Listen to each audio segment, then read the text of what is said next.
Today, the New York Jets played their second game against the Miami Dolphins. Now, normally, this is where I would say, let's get fired up. But I'm not fired up. I am red hot pissed off today. So, let's get into it.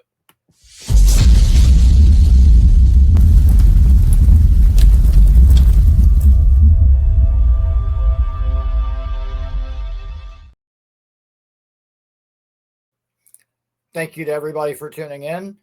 Hit that like button and subscribe to the channel if you have not already. So, today we played the Miami Dolphins for the second time this year. The Jets have been on, I guess, what you could call a small winning streak. There's finally been some optimism in this fan base. It seems like this team was finally starting to take shape. And then it all came apart. Today was one of those days. One of those days where just everything that can go wrong did. When I left to go and watch the game, it was pouring rain. As I'm watching the players arrive to the game, we're a couple of weeks from Christmas. And I see Quincy Williams showing up for the game in Joker makeup like it's Halloween. It took me a while to make the connection and figure out why exactly he did that. With the rivalry uniforms, and Gotham City football, I guess Gotham City, the Joker, whatever. Okay. That should have been a sign of things to come. Let me tell you something. I don't mind that, okay? But when you're a 3-win team with only 3 games left to go in the season, this is not the time to be showing up in clown makeup for a matchup against a division rival. And therein, I think, lies part of the problem. Okay. Yes, New York is, one of the biggest media outlets in the world, certainly in this country. I think that spotlight that shines so brightly in New York has gotten to some of these guys' heads. You're a football player. You're not a celebrity. This isn't the time for antics. Okay. As the game started, I'm watching this game, and one of the very first plays, and I listened to Aaron Glenn's comments after the game.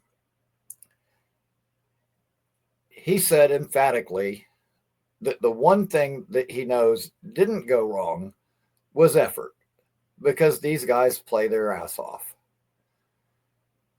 For the most part, that is true, but I do not feel that that is universally true across the entire roster. One of the very first plays of the game was like this jet motion. They give the ball to Jalen Waddle, and I'm watching it. And Quincy is usually flying all over the place. Okay. As Waddle got the ball and goes down the field, I'm watching Quincy, and Azareye'h Thomas passed him right up. You got defensive linemen that are moving quicker than him. It literally looked like he was jogging. And I'm thinking to myself, where is the pursuit? Where in the hell is the pursuit? Okay. We've all seen plays where a guy runs all the way down the field. It looks like it's going to be a 70, 80-yard touchdown. And at the last minute, somebody catches him right before the goal line and takes him down and prevents the touchdown, because that person did not give up on the play. The pursuit was there. The effort was there. I didn't see that from Quincy on this particular play. Now, he did make some nice plays in this game.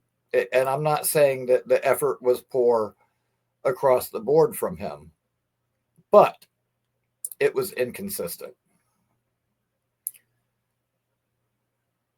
Me, like an idiot, I actually started at AD Mitchell in fantasy this week because I got delusional after his last big performance. And that blew up in my face. Again, not a bad player, not accusing him of lack of effort, but once again, inconsistent.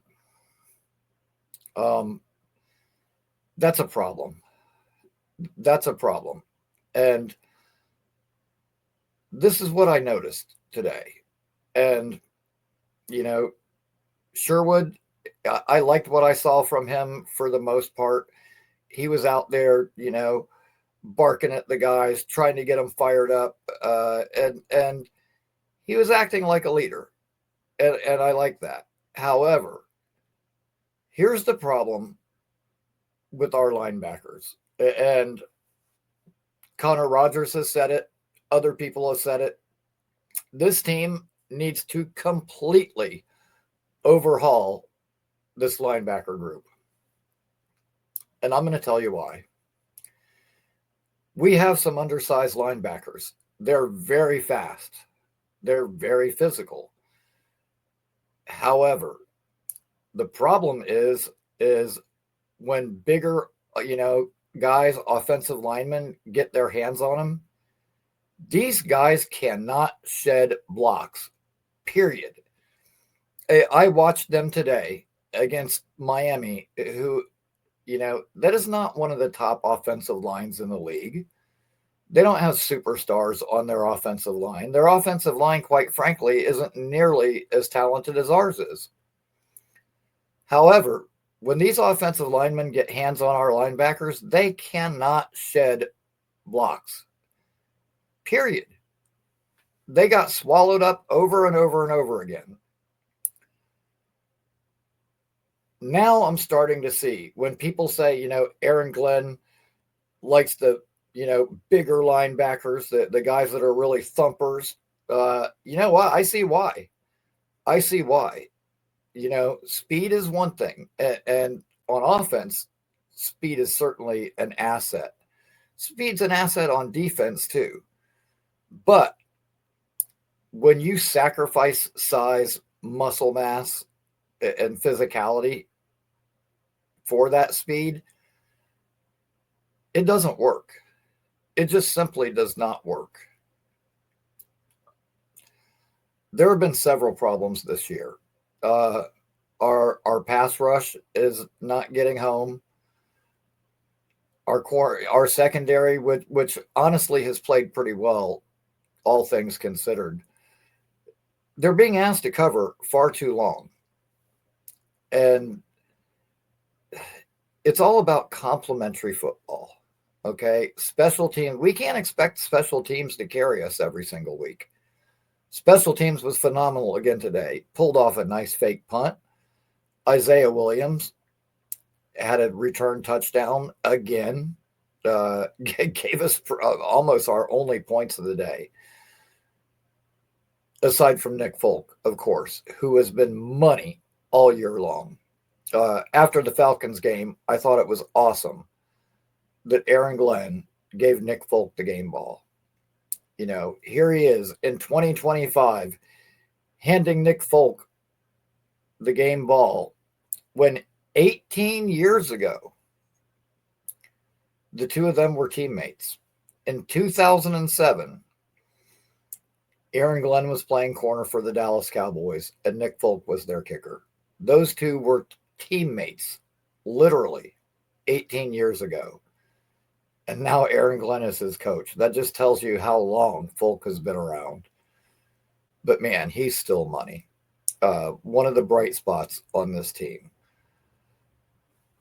That being said, going into this game, I said we need to stop their running back.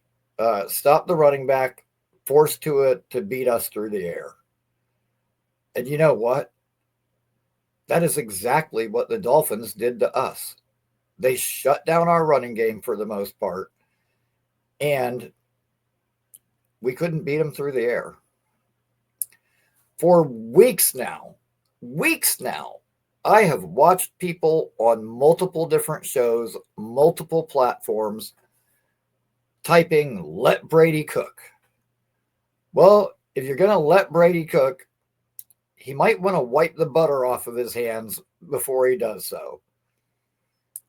Fumbled the ball a couple of times, and I don't have a problem with the interceptions. At least the kid is throwing the ball down the field, trying to make plays. But I want to go back to complimentary football, okay? Because this is the problem. We got some guys, I think, that just aren't really trying. I think there are some guys who are kind of phoning it in. On the reverse of that, we've got some guys who are not only trying, but they're trying to do too much. Breece Hall in particular. There were a couple of times today, one in particular that was like a 3rd and 1.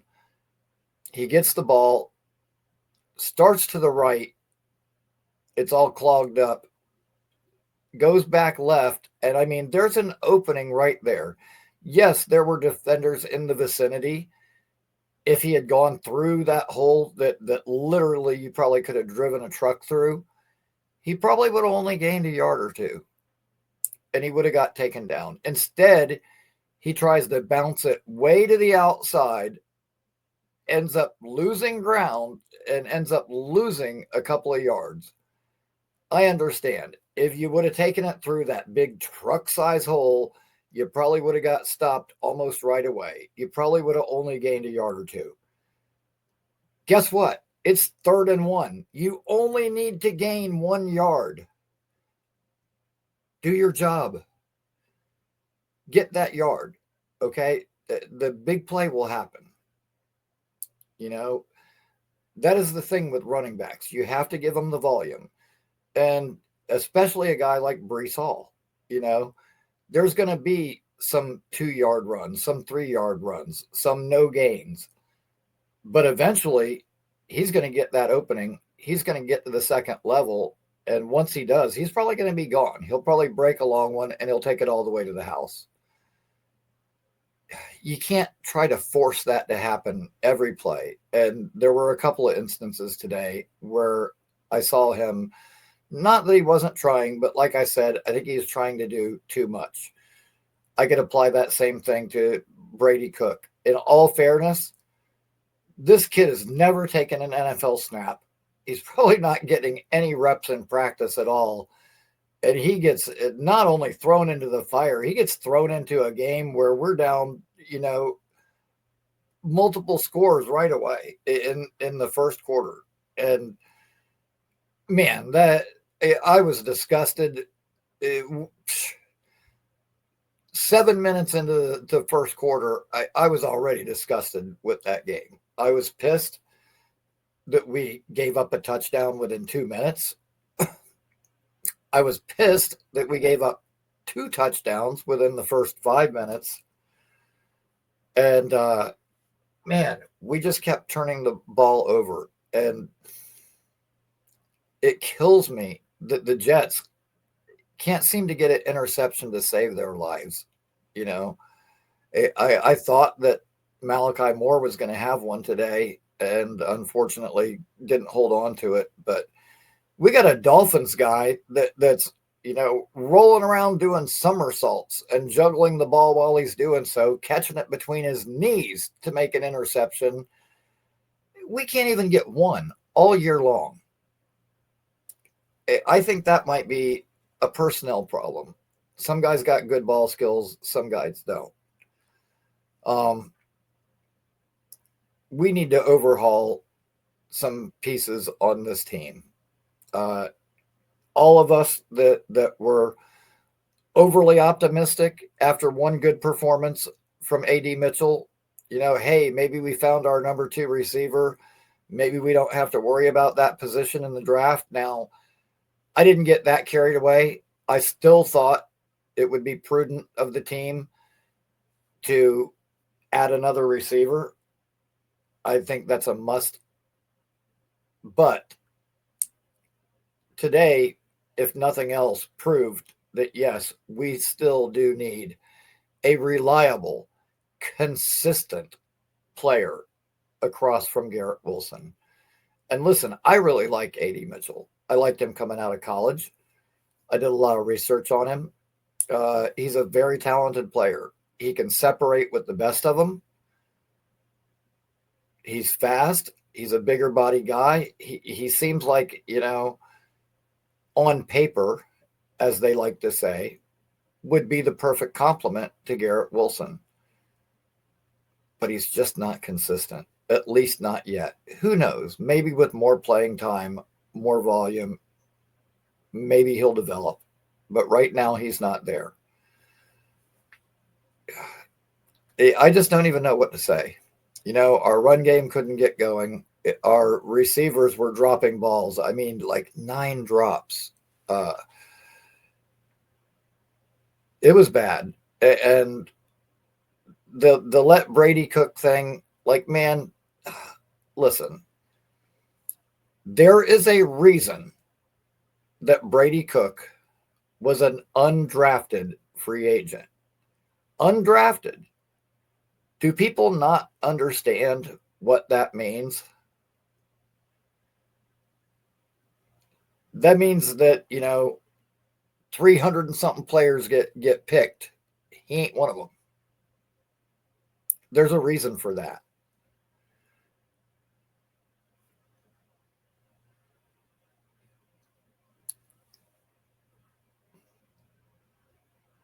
Okay, the light just went out on my mic. It's still working. At any rate, listen, man, that performance today, it was pitiful. It was embarrassing. It's bad enough to watch your team lose, but watching the broadcast of it and watching Miami fans in our stadium laughing it up, high-fiving each other, having the time of their lives, laughing at our team because we looked like a joke, that shit pisses me off. I hate to see that.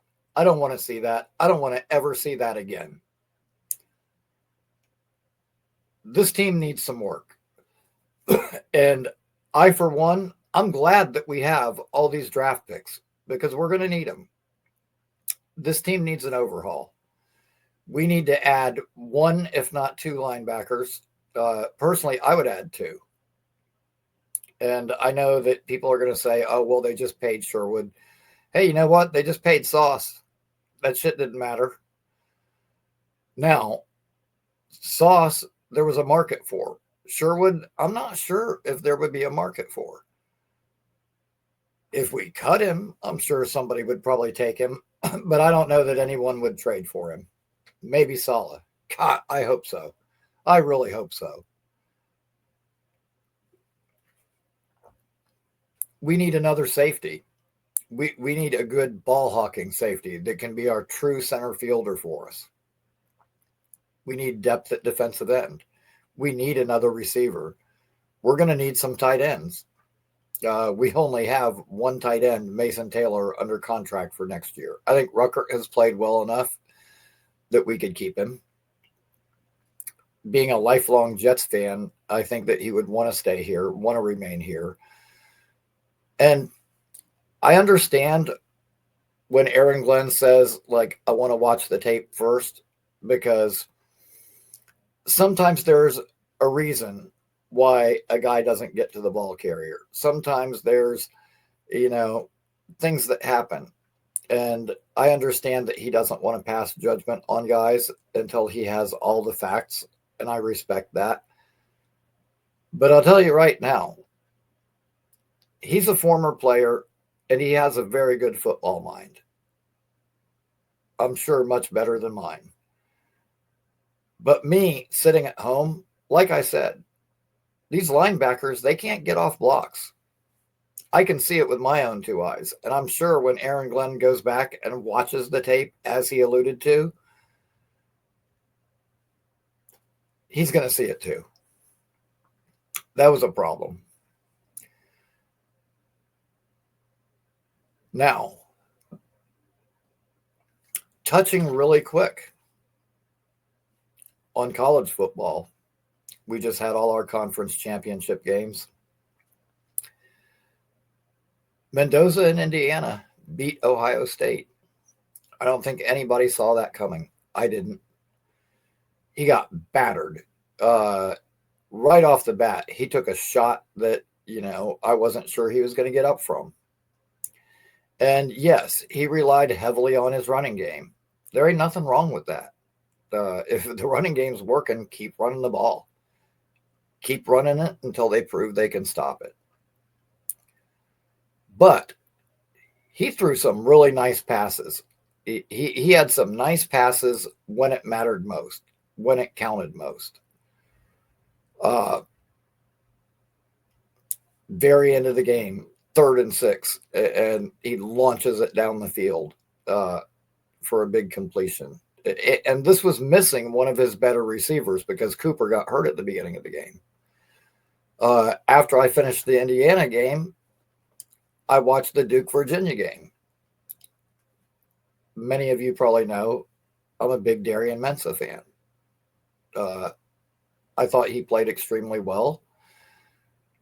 I've compared him to a pre-injury Chad Pennington, not the biggest arm, but smart, and that kid's a baller. So, yes, I would, like many people, I would like Mendoza.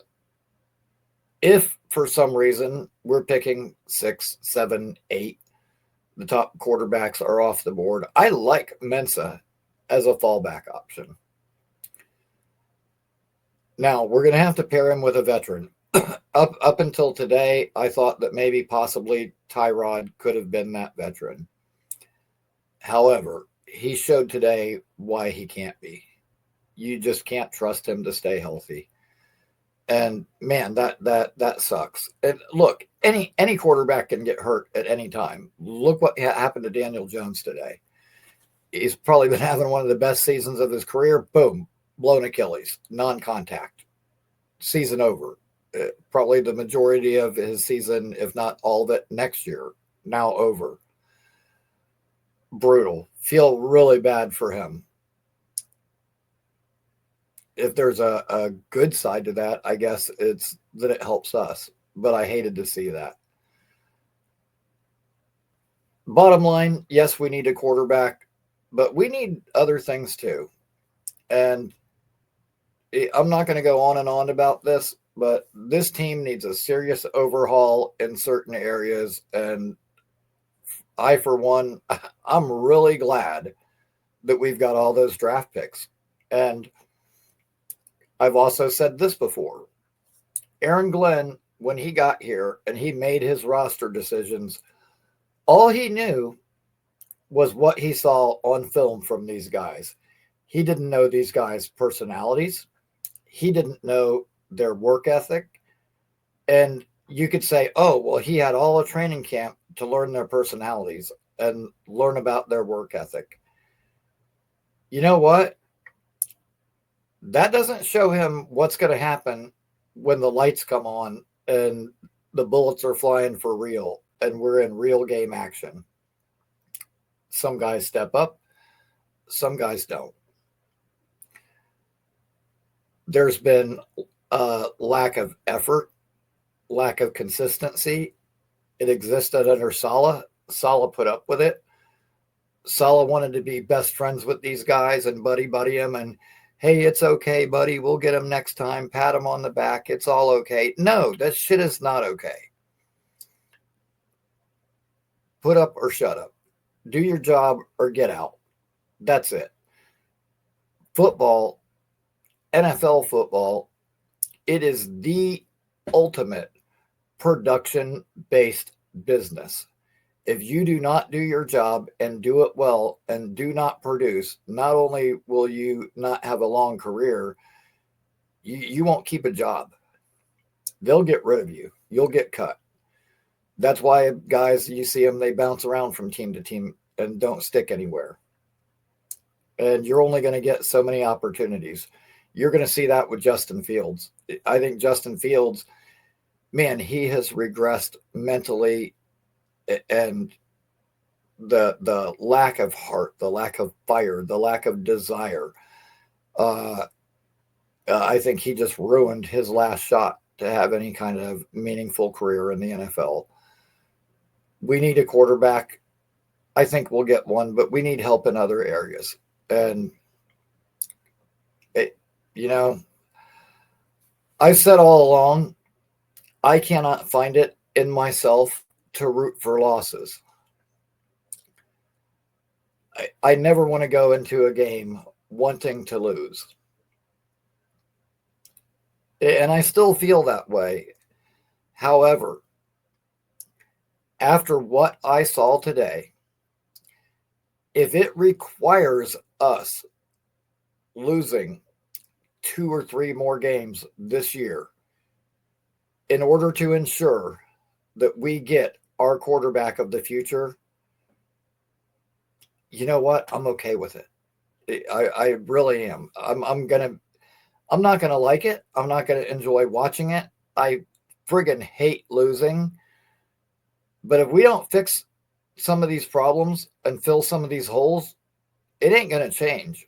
So if we have to go through that in order to get our quarterback, in order to get to where we need to be, you know what? At this point, I'm okay with it because I want this bullshit to end. And I don't ever want to see what I saw again today. It's one thing to go into a game and get beat. Everybody gets beat once in a while. But against a division opponent, when you just go out there and you get absolutely dog walked like that, it's friggin' embarrassing, man. And I'm tired of that. And, you know, for people to say like, oh, Aaron Glenn got out coached, blah, blah, blah. That's lame. It's lazy. And, you know, I'm not going to like come on this show and sit here and scream and yell. I'm not going to fake outrage or feign outrage just to get the audience fired up, whatever, you know. I don't, that's not how I am. The thing is, though, is Jamie and Sherwin even said it himself today. The coaches, they prepared them. They had the game plan in place that could have been successful. The plays they called were good, but he said the coaches, they've done everything they can do. Once we step in between those white lines, the coaches can't save you. Aaron Glenn can't save us once we're actually on the field. When we get on the field, we have to execute. And we simply did not execute. And I agree with that. Like sitting back and going, oh, you know, he got out coached, blah, blah, blah. You know what? No, it wasn't coaching.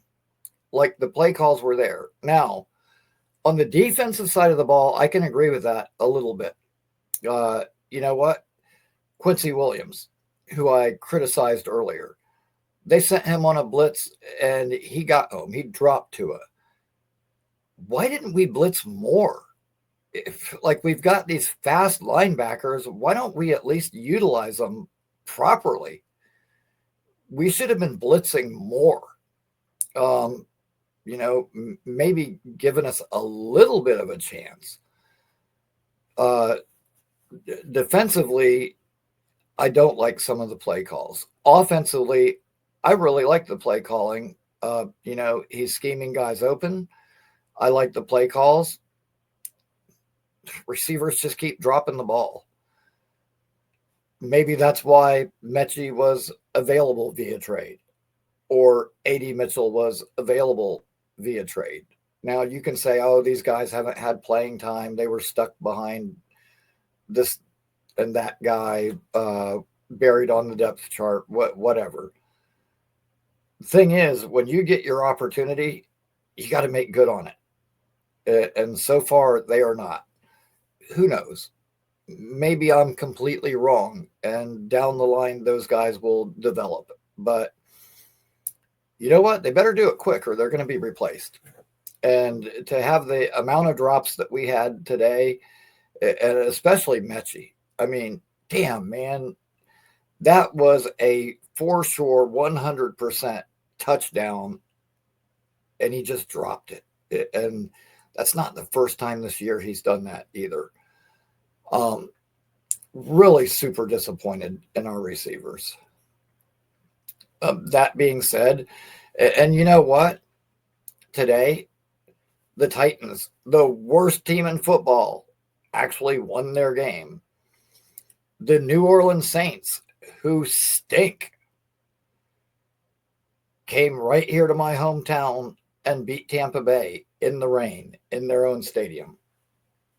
Now, you would think that that would help our situation, but it didn't. We're still stuck at pick number 7. Apparently, because we have the same record as New Orleans, and their strength of schedule is harder. They stay ahead of us in the draft order.